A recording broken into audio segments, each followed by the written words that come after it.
Hey guys, Jack here. In this video, we're going to be looking at Max Richter's Catalogue of Afternoons, a really short, simple piece, but one that's very popular in his repertoire.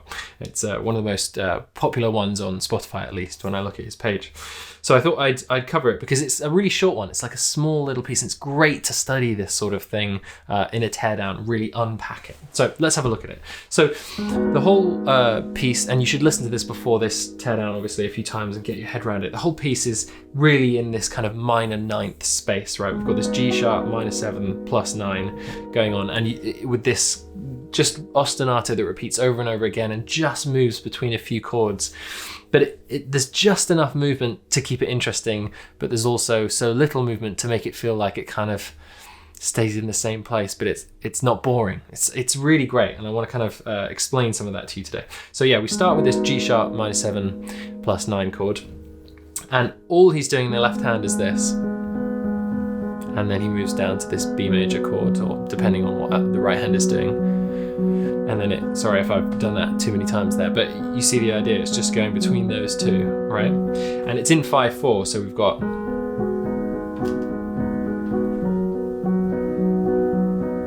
one, two, three, four, five, 1, 2, 3, 4, 5, right? And it's really easy for you to do 6/4, or at least I found in this one, it's very easy to go, right? Because that would feel kind of just as natural, if not more natural, but it's the 5/4 one, okay? So there's that syncopated right hand part, so those two rhythms are just all the way through. Don't think it changes at all. I might be wrong, but I don't think it does.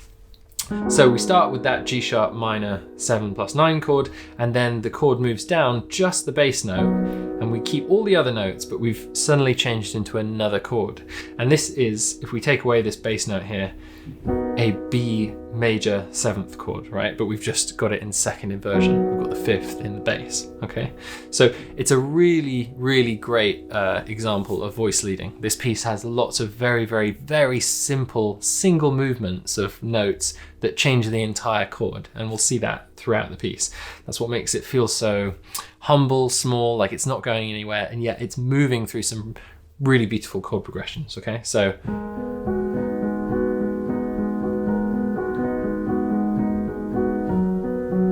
right? That's enough of a change, and yet it's all done by just one note. Okay, so then it goes on.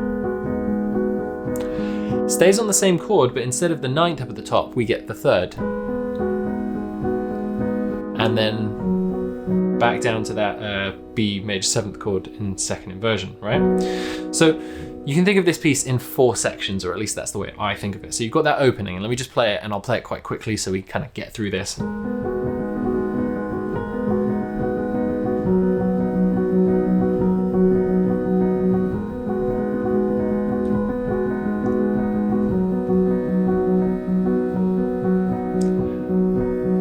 That's the end of that first section, okay?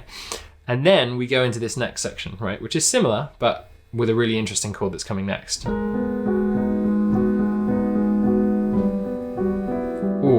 I love that chord. And then it goes back down to the B major. So we're going between the G sharp minor 9th chord down to that, or up, depending how you think about it, to the B major 7th chord, right? But he's putting in this really interesting chord in between. And if we break down what that chord is, so we're going from here to, right? If we think we're in G sharp minor, right? Those are the notes of our scale, okay? Or that's the natural minor scale. What we're going to is the minor 6th, right? We're going to E, okay? The 6th chord of the scale.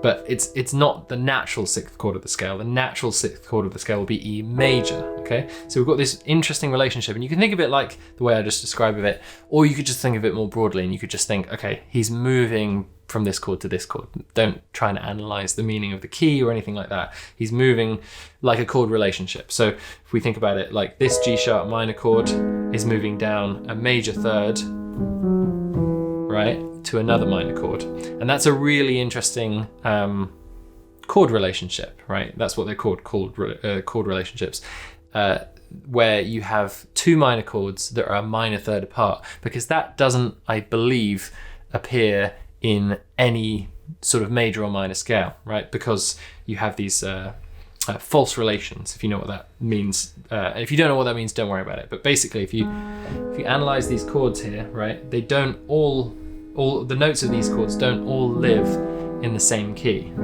which is why it's so odd when you move between that chord, and it's like, it's used a lot. It's a bit of a trope in film music, you know, you're going up the it's like something mysterious is happening, okay? So that's why it's such a beautifully tense moment there, right? So let's get back to where we were and I'll stop chatting.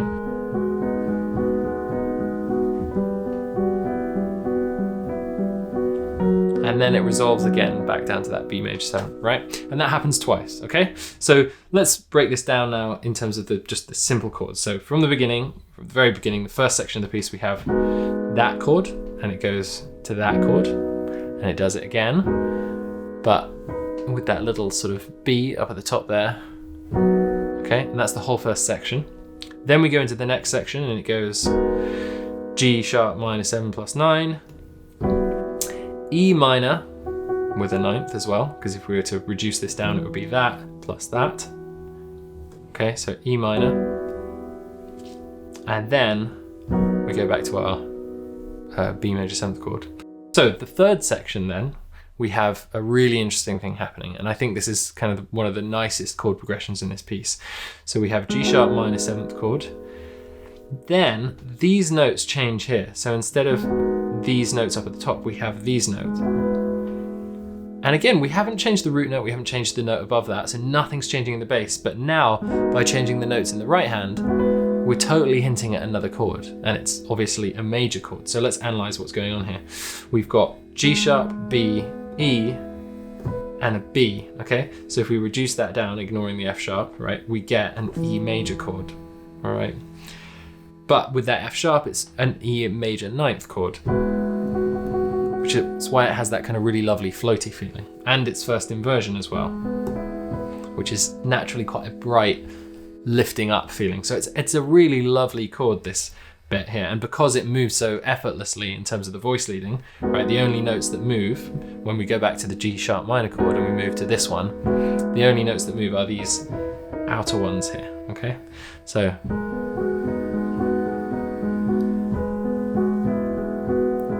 it's just this lifting and moment of hopefulness, right? Because we're primarily in this minor space, quite melancholic. And there's quite a few of these moments. There's more coming up, so let's keep going.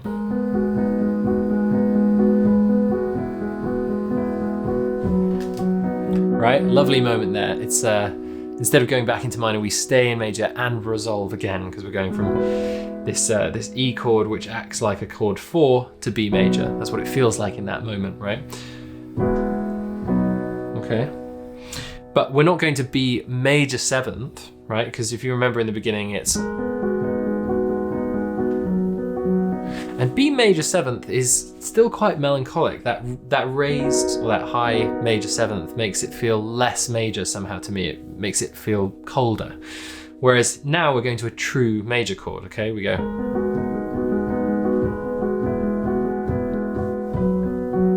It's just like a real sense of arrival there, and then it goes back to it adds the major 7th after it, so it's like a question again. So we're continually moving from this space of like sadness and unsurety to kind of resolution, and then unsurety again, which is what keeps it quite a mysterious piece.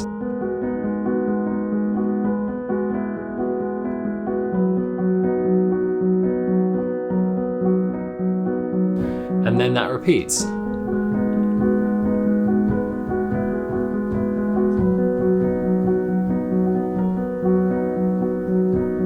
And then we go into E major chord again, and then we raise that 5th, and then back down to the kind of unsure B major 7th chord.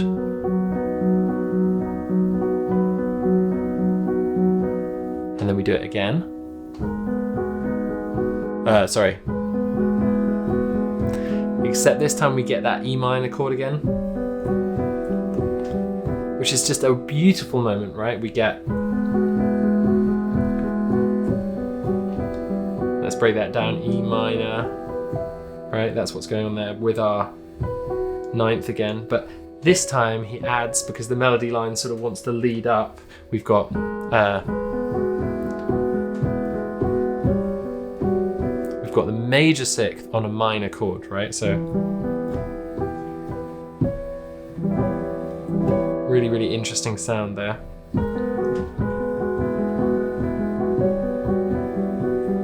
And then the B major seventh chord again.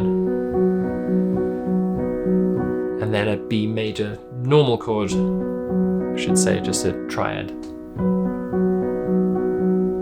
To end there, okay? So that's a breakdown of basically the structure of the harmony.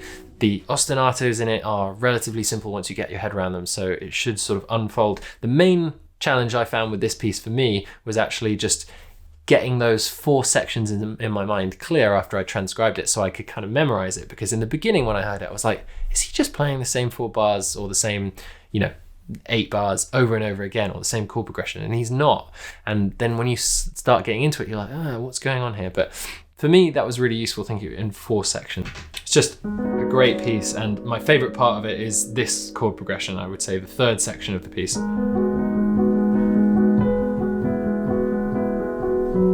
I just love that moment. It sums it up for me. So if you enjoyed this analysis and it helped you understand this piece a little bit better, and maybe you're composing, let me know in the comments below, and also let me know what you want to see next in terms of teardowns. Hope to see you soon.